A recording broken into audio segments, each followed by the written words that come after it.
Team 25, Amazon. So we worked with Amazon Prime now for 2 semesters now, which is a facility that's right by the airport. And the service here is 1 to 2 hours, so different from Amazon Prime.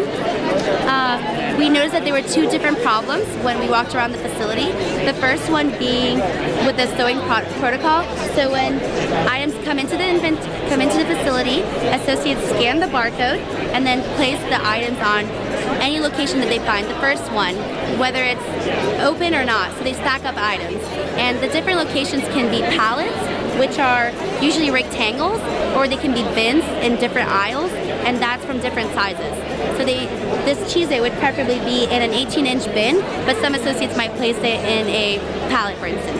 So they're not efficiently using their space. And then the second issue we noticed was with the quality control process, where items like water, which is most often sold to customers, are not taken care of, in the sense where they might lose those items in the facility and they have no way of tracking them.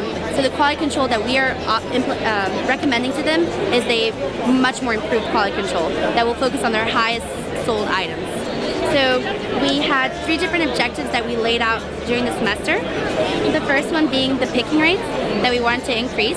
So the way you can think of picking rates is if a customer orders an item on the app, which is the Prime Now app, we make sure that their order is being taken care of and being met. And we make sure that the items that are highest value are closest to the outbound areas. So they're taken care of like faster.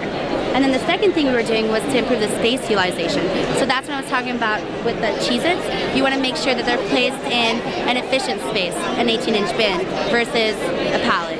And the third objective was to increase the labor efficiency, so making sure that associates are doing their job and held accountable. So those were the 3 objectives, and we came up with three different solutions, and they all relied on this one core concept of ABC analysis, which is an inventory management categorization. So what we did there is that we identified our highest valued items, so the example of the water bottles, and we made sure that we focused on those items first. And as you can see in the graph here, there's 3 different groups: A items, B items, and C items, and water bottles would fall under the A group, which are most often sold.